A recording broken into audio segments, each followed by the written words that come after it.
श्री शिवाय नमस्तुभयम। हर हर महादेव भक्तों, स्वागत है आप सभी का हमारे चैनल वास्तु सत्य ज्ञान में। भक्तों, आप सभी को पता है कि 31 मई 2025 के दिन पड़ रहा है, शनिवार का पुष्य नक्षत्र। और इस शनि पुष्य नक्षत्र के दिन आप सभी लोगों को यह लाल धागे की 7 गांठों वाला उपाय करना बिल्कुल भी नहीं भूलना है। जब आपकी कोई इच्छा हो, हृदय की बात, कोई कामना आपकी अधूरी है, बार बार महादेव से बोल बोल करके आप थक गए, लेकिन आपकी वो हृदय की बात, कामना आपकी पूरी नहीं हो रही है, तो चुपचाप जाकर ये लाल धागे में 7 गांठों वाला उपाय जरूर कीजिएगा। पूज्य गुरु जी की कथा से सुन करके और समझ करके शनि पुष्य नक्षत्र के सबसे अचूक उपाय के बारे में बहुत अच्छे से आपको बताऊंगा। परंतु उससे पहले आप सबसे बस एक छोटी सी प्रार्थना कि जो लोग पहली बार आए हैं, चैनल को सब्सक्राइब जरूर कीजिएगा और वीडियो को लाइक करके देवादिदेव महाद्वीप का कोई सा भी प्यारा नाम कमेंट बॉक्स में लिखना मत भूलिएगा। इस पूरे वीडियो में हम 4 महा उपायों के बारे में बात करेंगे जो कि आपकी अलग अलग कामना पूर्ति के लिए सिद्ध होंगे। तो ध्यान से सुनना है और समझने की कोशिश करना है। सबसे पहले बात करते हैं हमारे पहले वाले उपाय की। पहला वाला उपाय किन लोगों को करना है वो चीज ध्यान से सुनिएगा। खनौइस, ये होगा आपके परिवार की खुशियों के लिए, आपकी कामना की पूर्ति के लिए। अगर आपके घर में को लेकर के समस्याएं बनी हुई है ना, परिवार का वैभव नहीं बढ़ रहा है, परिवार में संपदा नहीं बढ़ रही है, परिवार के कुल की मर्यादा, ऐश्वर्य और सत्ता को बढ़ाने के लिए अगर आपके परिवार में सुख, शांति, समृद्धि नहीं है, बहुत ज्यादा होता है, परिवार के लोगों की उन्नति नहीं हो रही है, सब कुछ कर रहे हो लेकिन फिर भी आपका परिवार आगे नहीं बढ़ रहा है, जीवन में अगर आप आरोग्य रहना चाहते हो, किसी भी तरीके का कोई रोग आपके शरीर में है, तो उसको खत्म करने की कामना। और पूज्य गुरुजी ने यहां तक कहा कि आपका चाहे कोई सा भी मनोवांछित फल हो, आपका वो मनोवांछित फल शनिवार के दिन पूरा होता है। इस शनिवार इस वक्त करना बिल्कुल मत भूलिएगा। इसके लिए आपको चाहिए होगा सबसे पहले एक लोटा शुद्ध जल अपने घर का में, ठीक है, और अलग से एक होगा, आपको स्टील का कोई भी पात्र, कटोरी ले लो, लोटा ले लो, कुछ भी ले लो, लेकिन स्टील का लेना। अब स्टील के लोटे के अंदर आपको 3 चीजें डालनी होगी। वह 3 चीजें कौन कौन सी है, इस चीज के बारे में ख्याल रख लेना। सबसे पहले आएंगे चावल, है ना, जिसे आप भी कहते हैं, ठीक है।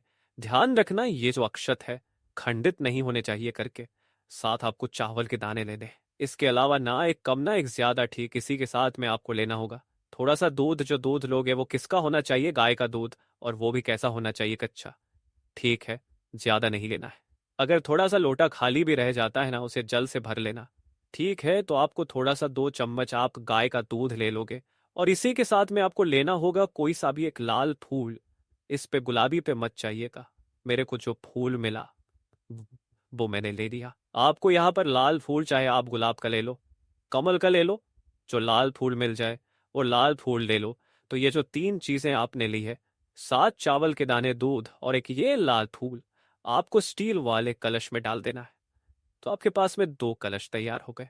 एक तांबे का हो गया जिसके अंदर जल है, और एक हो गया आपके पास में स्टील का जिसके अंदर इन तीनों चीजों को आपने डाला है। और फिर भी खाली रह जाए तो उसे जल्द से भर लेना। इन दोनों कलश के अलावा आपको एक चाहिए होगी मोली लाल धागा।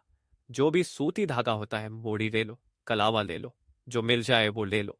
सूती लाल धागा कितना लेना है आपको, आपकी लंबाई के बराबर, इस चीज का ख्याल रखना। जिस सिर से लेकर पेड़ तक जो आपकी लंबाई है, उस लंबाई के बराबर का आपको लाल धागा ले लेना। हो सके तो एक दीपक ले लेना, साथ में गाय के घी का गोल बाती का, और इसे लेकर के शनिवार के दिन किसी भी समय पर, यह चीज ध्यान रखना, शनिवार के दिन किसी भी समय पहुंच जाना किसी भी पीपल के पेड़ के पास। सबसे पहले आपको यहाँ पर जो एक दीपक लेकर के आए हो, उस दीपक को आपको यहाँ पर प्रज्वलित कर देना है, ठीक है, पिपलेश्वर महादेव जी के नाम से। और उसी के पास सबसे पहले आपको दूध समर्पित करना है। ध्यान रखना, जो दूध वाला कलश है, इस स्टील का लोटा, उसे समर्पित कर देना, और उसे समर्पित करके एक लोटा शुद्ध जल आपको पिपलेश्वर महादेव जी के नाम से, इसकी जड़ अर्पित करना। केवल ये वाला काम यहीं तक करना है। उसके बाद आपको क्या करना है, इस पीपल के वृक्ष की 7 परिक्रमा करके, है ना, 7 परिक्रमा जब आप पूर्ण कर लोगे, इस पीपल के वृक्ष के चारों तरफ, है ना, वैसे तो पूज्य गुरु जी ने यह चीज कहा था कि जो आपने लाल धागा लिया है, उस लाल धागे को इसके तने के चारों तरफ बांधना है। लेकिन अगर आपकी लंबाई से वो थोड़ा सा छोटा पड़ जाता है तो इस पेड़ की किसी भी टहनी पर आपको उस कलावे को बांध देना है और उसके अंदर आपको 7 गांठें अपनी जिस कामना की पूर्ति के लिए आप कर रहे हो उस कामना की पूर्ति बोलते हुए कहते हुए लगा देनी है। बस इतना सा उपाय एक शनिवार के दिन करके आ जाइएगा, आपकी वो कामना जरूर पूरी होगी। पूज्य गुरुजी का बहुत अद्भुत और अचक उपाय है, जरूर कीजिएगा।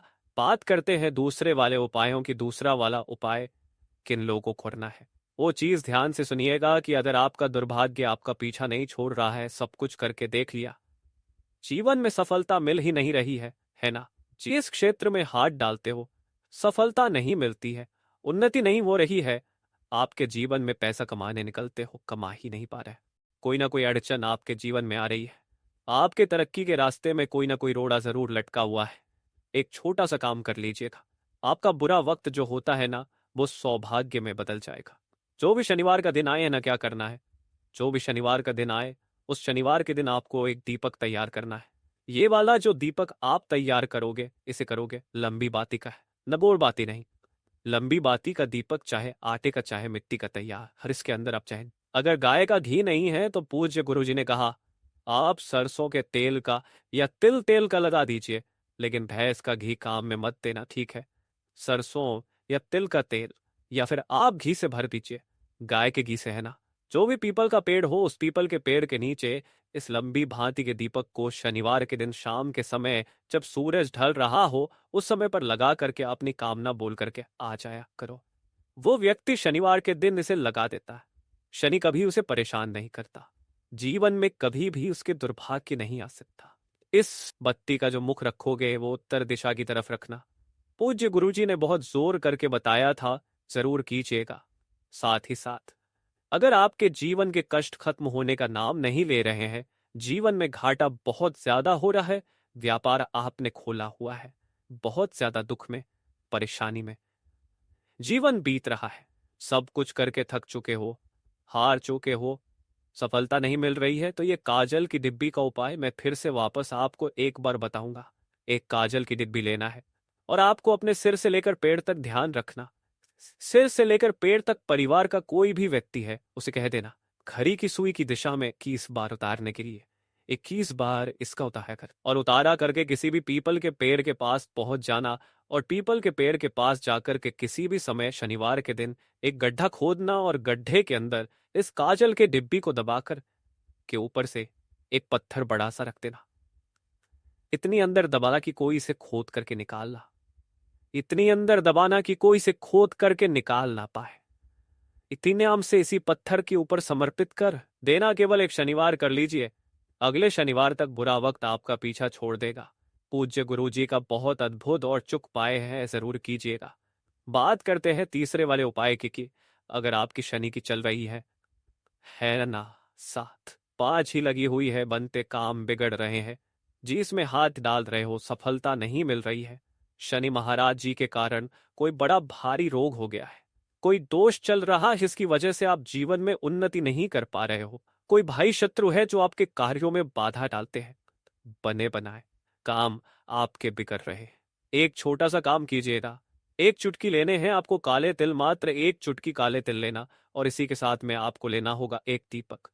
दीपक कैसा होना चाहिए, बिल्कुल नया दीपक होना चाहिए, इस चीज का ख्याल रखना, एकदम नया दीपक लेना जिसके अंदर कभी भी कोई बाकी ना लगाई गई।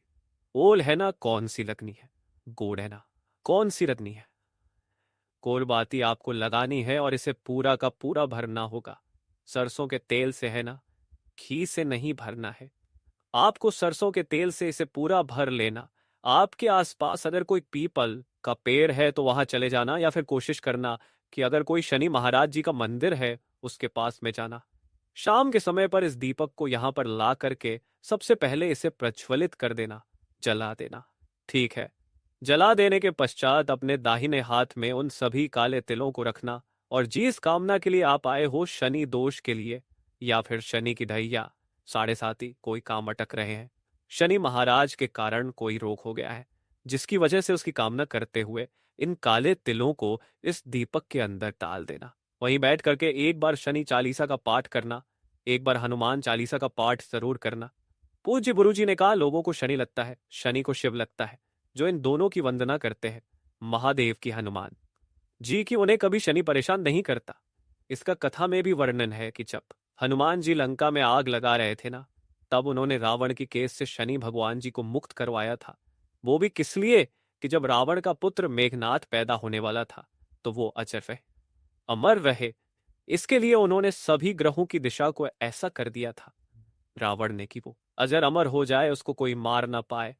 लेकिन एन टाइम पर शनि ग्रह ने अपनी दशा बदल दी, जिससे क्रोधित होकर के रावण ने इन्हें बंद ही बना लिया था। और उस बंद से मुक्त जो करवाया था, वो हनुमान जी ने करवाया था। और तब शनि महाराज जी ने कहा था कि जो भी व्यक्ति हनुमान जी की वंदना करता, जो कि शिव के ही एक रुद्र रूप है, उन्हें कभी भी शनि परेशान नहीं करेगा। पूज्य गुरु जी के सभी उपाय बहुत ही ज्यादा खास और अद्भुत जरूर कीजिएगा। वीडियो पसंद आए तो लाइक जरूर करना, चैनल को सब्सक्राइब जरूर कीजिएगा। मैं आपसे मिलता हूं अगले वीडियो में। तब तक के लिए ओम नम शिवाय, हर हर महादेव, जय महाकाल।